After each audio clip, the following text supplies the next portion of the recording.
Greetings, everyone! As you all know, the life of a historian is totally wild and crazy, so I apologize for not being there with you in class in person to present this information, but I'm confident that this video should give you all exactly what you need to know to have a more well-rounded, developed perspective of what happened with Hurricane Sandy and the events leading up to its landfall. So, to start with the history, we should go all the way back to the beginning, which is the foundation of New York by the Dutch in 1624.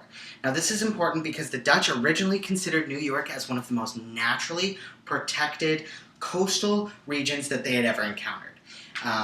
This is because of things like Long Island and Manhattan's situation tucked back up deep into it, into the land, with the Hudson and the East River on either side of it, and its overall exclusion and lack of exposure directly on the coast.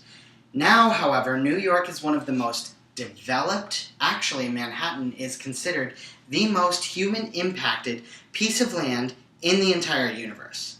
So, that is significant in that it shows how the geography of this land is entirely different than it originally was, and is now susceptible to a plethora of destructive forces that originally weren't issues for the Dutch and the first settlers in the region. So with that knowledge in mind, we can go back to tracing the earliest hurricanes hitting the region and see why Sandy really did have such a strong impact. The first hurricane noted is the hurricane of 1821. And while there isn't too much information about this hurricane, we can assume that it's important simply because it was recorded. At this time, storms weren't necessarily recorded or logged or tracked or even studied, but the fact that this one was in 1821 shows that it was detrimental and destructive to the region.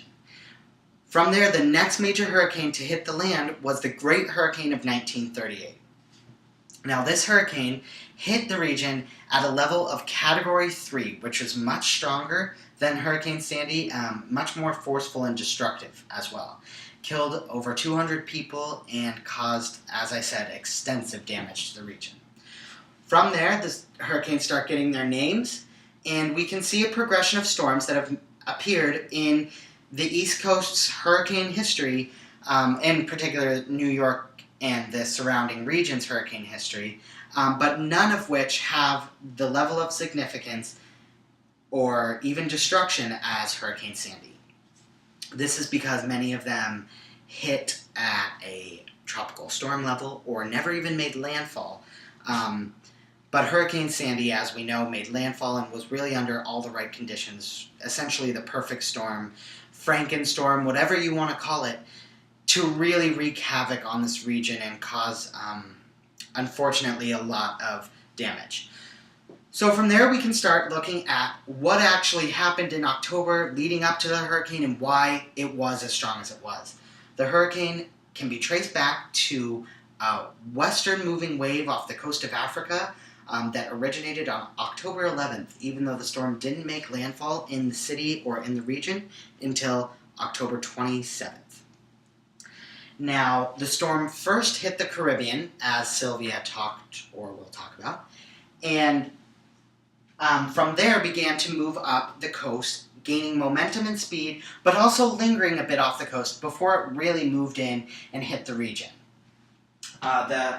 If you don't mind, I'm going to grab my press release from the National Hurricane Society and read you guys some of the statistics and show you what they really meant by, or what they were really trying to do in categorizing the storm and what all the precautions were derived from.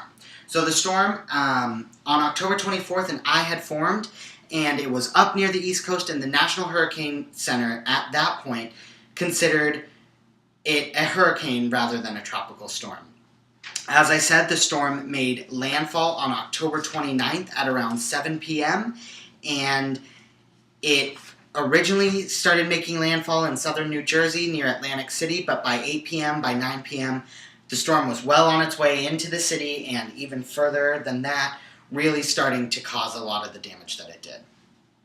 So actually, I have a few records for you that show the true significance of the storm and how it was truthfully one of the strongest storms because of many of the records that it broke. So first, the storm surge that occurred at high tide pushed water to 8 to 13.8 feet at Battery Park, beating the previous record by 3 meters. This is really significant not by 3 meters, by 3 feet. This is really significant because 3 feet, as we all know, is not just a little bit of water. That's a significant amount of water, showing the true force and strength of Sandy. Additionally, storm tide records were broken in Sandy Hook, New Jersey, and Philadelphia, with peak tides reaching again 13 feet. Sandy was second only to the Great Hurricane of 1938 as the most intense storm to ever make landfall in the Northeast. As you guys can see, understanding the history and the records that Sandy broke are extremely important to our overall understanding of the storm and its significance. We can see, A, that the land and the damage caused by Sandy is due to geographic overdevelopment of the region. Sandy is also significant because there aren't hurricanes in the past of this caliber. This is one of the strongest storms to have ever hit.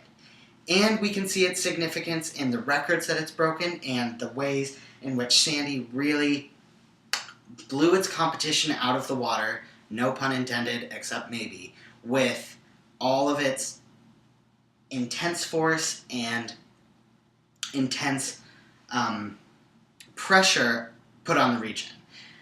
I hope you have enjoyed hearing about the history of Sandy, and I hope that it truly does add to your understanding of the storm now that you know that things like this are not common for New York City, should not be common, and unfortunately are very destructive when they do happen.